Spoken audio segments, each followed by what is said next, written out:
Assalamualaikum warahmatullahi wabarakatuh. Alhamdulillah wassalatu wassalamu ala Rasulillah wa ala alihi wa sahbihi wa mawalah wa man ihtada bihadihi wattaba'a sunnatahu ila yaumiddin. Amma ba'd, usi nafsi wa iyyakum bi taqwallah faqad fazal muttaqun. Wa qala azza wa jal wa may yattaqillah yaj'al lahu makhraja. Jamaah salat Jumat rahimani wa rahimakumullah. Topik khutbah kita pada kesempatan siang kali ini membahas tentang husnul khatimah. Itu adalah sesuatu yang mahal. Husnul khatimah adalah sesuatu yang mewah. Husnul khatimah adalah sesuatu yang prestis. Allah Subhanahu wa taala menetapkan waktu untuk hambanya. Ada batasan-batasan yang Allah sudah tentukan, baik berupa tahun, bulan, pekan, hari, dan hitungan waktu terkecil, yang apabila batasan ini sudah berakhir, mau tidak mau kita harus pergi meninggalkan dunia dan berpindah ke alam berikutnya, yaitu alam akhirat. Allah Subhanahu wa taala nyatakan, fa idza jaa ajaluhum, kalau sudah tiba ajalnya, sudah habis masanya, maka la yastakhiruna sa'atan wa la yastaqdimun. Tidak ada yang bisa nego, minta untuk diundur, minta untuk ditambah waktunya walau hanya sesaat.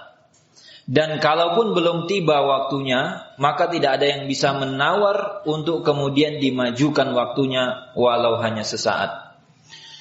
Dan Allah Subhanahu wa taala juga tegaskan di dalam ayat yang lain, kullu nafsin za'iqatul maut. Setiap yang bernyawa, setiap yang hidup, dia akan mengalami kematian.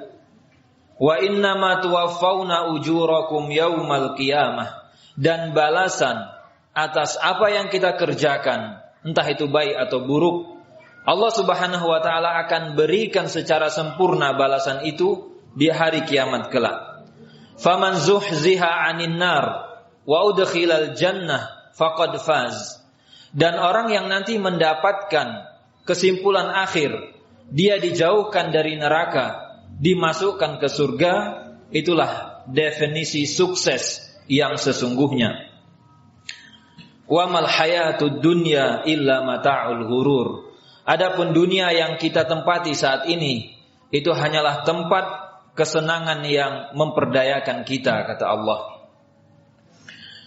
Tinggal pertanyaannya adalah, ada dua kondisi pada saat manusia akan pergi dari dunia ini menuju alam akhirat.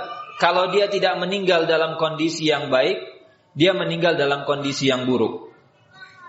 Ada banyak hal penting yang itu cukup menyita pikiran kita, baik urusan pekerjaan, urusan rumah tangga, urusan masyarakat. Ada hal-hal yang itu butuh mendapatkan perhatian dari kita, waktu kita. Dan bagi seorang muslim, ada satu perkara yang itu tidak boleh luput dari perhatiannya, yaitu memikirkan tentang bagaimana nanti dia akan meninggalkan dunia ini dan bagaimana kondisinya ketika dia akan berjumpa dengan Allah Azza wa Jalla. Ini perlu diperhatikan dan ini perlu dipikirkan, perlu mendapatkan porsi secara khusus. Apakah kita akan meninggal dalam kondisi yang baik, atau sebaliknya kita justru meninggalkan dunia ini dengan menutupnya melalui sesuatu yang Allah Subhanahu wa taala tidak sukai. Allah Subhanahu wa taala memotivasi kita untuk menjadi orang yang pertama, yaitu orang yang ketika meninggal dunia, ketika pergi dari dunia dalam kondisi yang baik, dalam kondisi yang husnul khatimah.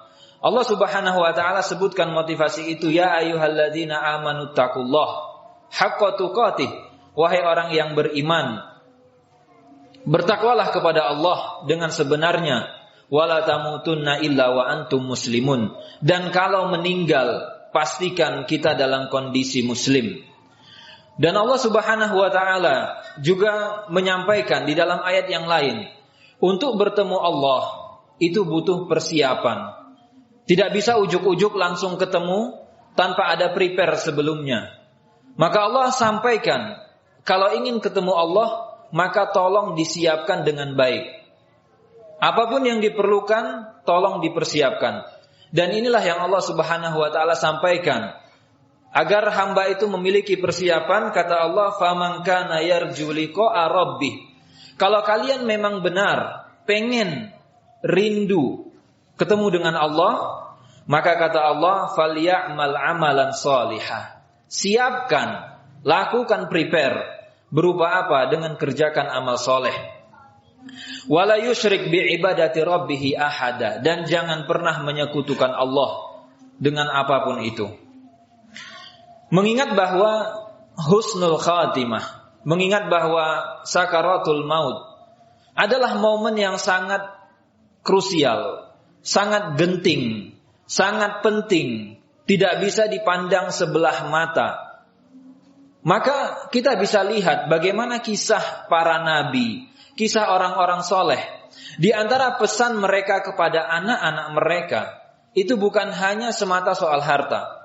Mereka titip pesan kepada anak-anaknya, sebagai contoh, Nabi Ibrahim, Nabi Yakub, agar mereka benar-benar mempersiapkan kematian. Allah ceritakan di dalam Al-Quran, wa wassa biha Ibrahimu wa Yaquba, wa wassa biha Ibrahimu banihi wa Yaqub.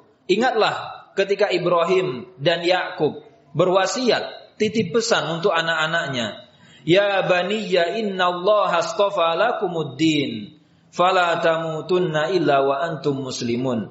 Wahai anakku, wahai putra-putriku, sesungguhnya Allah telah pilihkan untuk kalian agama Islam, maka jangan kalian meninggal kecuali kalian dalam kondisi muslim. Jangan pernah jual agama kalian, jangan sampai kalian murtad, jangan sampai kalian tukar agama ini dengan sesuatu yang murah. Itu diantara pesan seorang ayah, seorang nabi kepada anak-anaknya, mengingat bahwa husnul khatimah, kematian itu membutuhkan perhatian yang lebih. Allah bahkan ceritakan kondisi nabinya Yusuf alaihi salam yang sudah terbukti, teruji selamat dari fitnah wanita. Maka Yusuf alaihi salam ternyata masih meminta kepada Allah, tawaffani musliman wa alhiqni bisalihin. Ya Allah, wafatkanlah hamba dalam kondisi muslim dan kumpulkan hamba bersama orang-orang yang soleh. Jika kita perhatikan husnul khatimah, sebagaimana judul di awal, itu adalah sesuatu yang mahal. Husnul khatimah sesuatu yang mewah. Husnul khatimah sesuatu yang prestis. Makanya sangat wajar apabila orang-orang soleh sebelum kita menjadikan husnul khatimah sebagai salah satu impian mereka, sebagai salah satu cita-cita dan harapan mereka. Dan ini terlihat dari aktivitas mereka, bahkan dari permohonan-permohonan yang mereka ajukan kepada Allah. Di antaranya Allah ceritakan doa yang mereka sampaikan, Rabbana faghfir lana dzunubana. Ya Allah, ampunilah dosa kami, wa kaffir 'anna sayyi'atina, dan hapus kesalahan-kesalahan kami, wa tawaffana ma'al abrar, dan kalau kami meninggal, tolong wafatkan kami bersama orang-orang yang taat dan baik kepadamu. Bahkan Nabi kita sallallahu alaihi wasallam, di antara bukti yang menunjukkan bahwa beliau sangat menginginkan husnul khatimah, dan ini tidak bisa didapatkan dengan mudah. Rasul selalu berdoa, ya muqallibal qulub, sabbit qalbi ala dinik. Ya Allah, tolong dijaga agar hati ini tetap istiqomah di atas agamamu dan tidak berubah melenceng kepada jalan yang engkau tidak ridhoi. Dan Rasul sallallahu alaihi wasallam bahkan bukan hanya meminta kebaikan, Rasul berdoa, memohon agar di saat-saat yang krusial tadi, di detik-detik yang sangat genting tadi, diselamatkan dari godaan setan. Karena pada saat sakaratul maut, manusia ingin pindah dari dunia ke akhirat, itu pintunya adalah kematian. Maka ini sangat menentukan apakah kita nanti akan menjadi orang yang sukses atau tidak dari kematian ini. Maka setan pun dia akan memanfaatkan detik-detik itu dengan semaksimal mungkin. Dan Rasul berlindung agar diselamatkan dan agar mendapatkan pertolongan Allah, bisa mengucapkan la ilaha illallah Muhammad Rasulullah. Dan jaminannya adalah, kata Rasul, man kana akhir kalamihi la ilaha illallah dakhalal jannah. Orang ketika dia pindah dari dunia mau masuk ke akhirat, saat meninggal ucapan terakhirnya adalah la ilaha illallah, dipastikan dia akan masuk ke dalam surga Allah Azza wa Jalla. Maka tentu Rasul dan orang-orang saleh sangat menginginkan hal tersebut. Ibadallah, jamaah salat Jumat yang semoga selalu dirahmati dan diberkahi oleh Allah Azza wa Jalla. Setelah kita paham tentang pentingnya husnul khatimah, betapa mewahnya, berharganya, mahalnya husnul khatimah, maka husnul khatimah tidak bisa didapatkan dengan santai-santai. Ada sebab-sebab, ada upaya-upaya yang kita perlu usahakan, upaya-upaya yang kita perlu lakukan. Di antaranya yang pertama adalah jujur dalam niat kita, yaitu bahwa kita benar-benar ingin mendapatkan husnul khatimah tersebut. Dan Allah Subhanahu wa taala Maha tahu apakah kita orang yang benar jujur ingin memperolehnya atau tidak. Sama halnya ketika kita cerita kepada orang-orang, teman kita dan seterusnya. Kita ingin umroh, kita ingin haji, kita ingin mobil mewah, kita ingin punya rumah yang megah, kita ingin kekayaan dan seterusnya. Apakah ucapan itu jujur atau dusta? Ada di hati kita. Dan yang kedua, sebab seseorang bisa mendapatkan husnul khatimah, yang kedua adalah istiqomah. Dan istiqomah ini adalah bukti turunan, aksi nyata dari kebenaran niat tadi. Apakah kita benar-benar jujur kepada Allah Azza wa Jal, atau hanya itu ucapan di lisan yang kita sampaikan, yang kita ucapkan namun tidak didukung dengan bukti di kenyataan. Maka Allah Subhanahu wa taala janjikan bagi mereka yang istiqomah, punya niat yang benar dan kemudian dia bertahan di atas jalan yang lurus, sepahit apapun kondisinya, seberat apapun masalahnya. Sama seperti orang yang memperjuangkan, ingin bisa punya rumah, ingin bisa punya mobil, ingin bisa punya kekayaan. Orang yang benar, jujur dengan niatnya tadi akan beda dengan mereka yang hanya main-main. Orang yang jujur ingin mendapatkan sesuatu, dia akan rela berletih. Walaupun dia harus capek, walaupun dia harus susah, dia akan tetap bertahan dan tidak putar balik, dia tidak akan mundur. Dan istiqomah itulah menjadi bukti seberapa jujur niat kita kepada Allah Azza wa Jalla. Semakin tinggi kejujurannya, maka otomatis semakin besar keistiqomahannya dan semakin besar peluang dia untuk mendapatkan husnul khatimah. Kemudian sebab yang ketiga, yang kalau kita lakukan akan membesar peluang kita untuk husnul khatimah, yaitu husnuzon dan berbaik sangka kepada Allah Azza wa Jalla. Karena pada saat kita menempuh jalan istiqomah dari hidup menuju pintu kematian, itu akan banyak sekali godaan, akan banyak hal-hal yang tidak sesuai dengan ekspektasi yang kita pikirkan. Bagaimana mungkin kita bisa bertahan kalau kita tidak punya pikiran positif? Kita buruk sangka kepada Allah Azza wa Jalla. Dan ini kita bisa analogikan dengan perjuangan kita dalam mencari dunia. Kenapa orang bisa bertahan, betah? Karena dia punya keyakinan, insya Allah akan ada hasil manis yang dia dapatkan. Dan kemudian yang keempat, di antara sebab yang bisa mengantarkan kepada husnul khatimah, yaitu bergegas kembali kepada jalan Shiratal Mustaqim. Yang namanya kita berproses dari satu titik ke titik yang lain. Kadang di tengah jalan kita tergoda untuk keluar, kadang kita tergoda untuk putar, tidak lanjut. Maka apa sebab yang bisa mengantarkan kita segera kembali, segera masuk lagi ke koridornya, segera kembali kepada jalannya, agar kita bisa mendapatkan husnul khatimah. Di antara bukti yang menunjukkan bahwa bergegas kembali, taubat kepada jalan yang lurus akan mengantarkan kepada husnul khatimah. Ada sebuah kisah yang itu sangat ma'ruf di kalangan kita.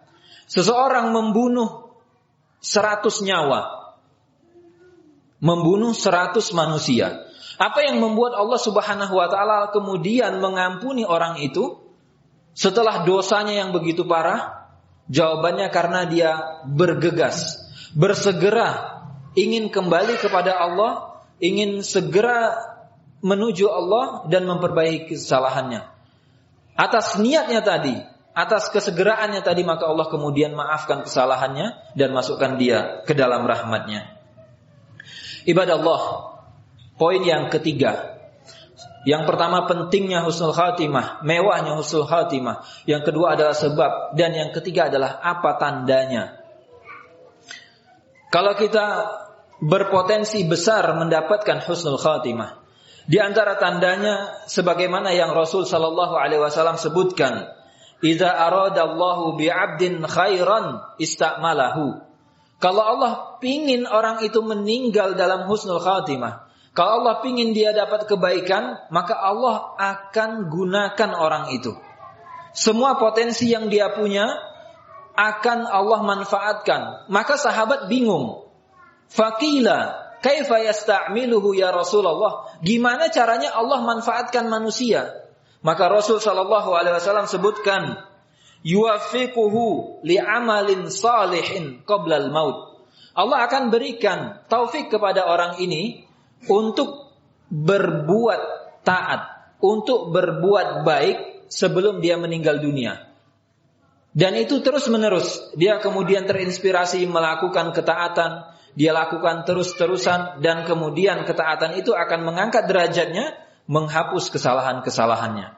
Sehingga ketika Allah arahkan kita untuk masuk di dalam koridor taat tadi, bersyukurlah dan pastikan kita selalu tawadhu, selalu rendah hati. Karena itu semua murni karena pertolongan Allah Azza wa Jal, bukan karena kehebatan kita, kekayaan kita, usaha kita, atau upaya-upaya yang kita lakukan. Dan ini juga mengajarkan kepada kita bahwa untuk husnul khatimah, kita tidak bisa ibadahnya, taatnya musiman. Hanya Ramadan saja sholat 5 waktunya.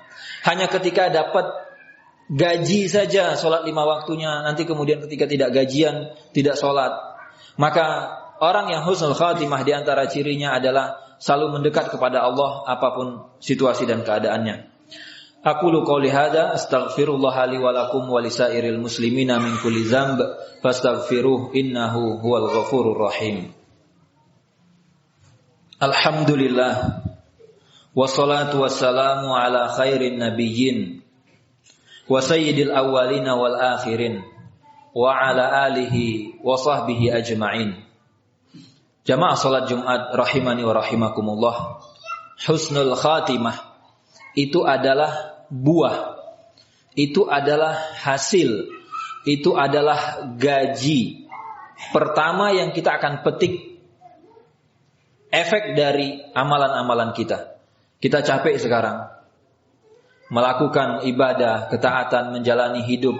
Maka husnul khatimah ini adalah bagi rapotnya kita yang pertama. Sebelum bagi rapot nanti yang kedua di yaumil hisab. Kalau hasil UTS-nya, kalau hasil bagi rapotnya, hasil yang pertama ini menggembirakan, maka insya Allah hasil yang berikutnya juga akan menggembirakan. Kenapa? Ketika kita memetik dan menutup hidup ini dengan husnul khatimah, dengan akhir yang baik, dia akan diikuti dan disertai dengan benefit-benefit dan kebaikan yang lainnya.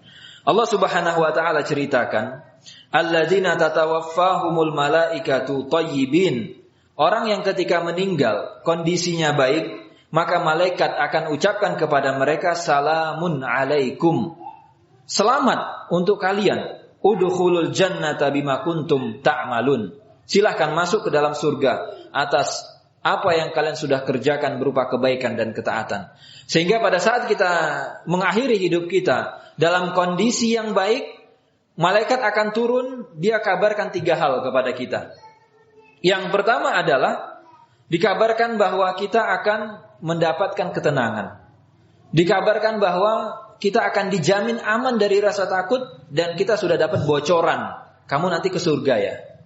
Sebagaimana kita suka, kita akan merasa tenang ketika kita menunggu sesuatu, seperti misalkan mau berangkat haji atau yang lain, atau hal-hal yang kita sangat nantikan dan harapkan.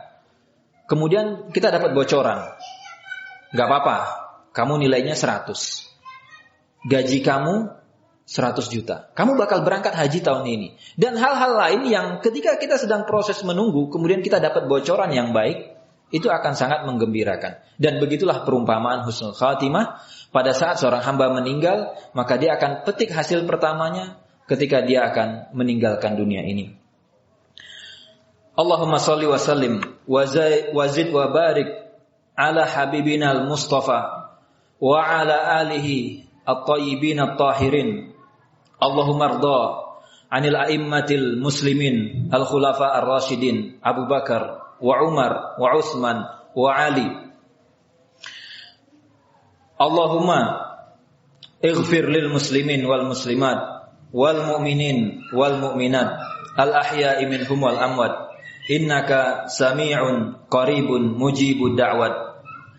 Allahumma ahsin khatimatana, Allahumma ahsin khatimatana, Allahumma ahsin khatimatana. Allahumma ighfir lana dzunubana wastur uyubana wa yassir umurana. Allahumma ighfir lana wa liwalidina wa liwalidihim wa azwajina wa dzurriyyatina. Rabbana taqabbal minna innaka antas samiul alim wa tub alaina innaka antat tawwabur rahim. Rabbana atina fid dunya hasanah wa fil akhirati hasanah wa qina adzabannar. Aqimus shalah.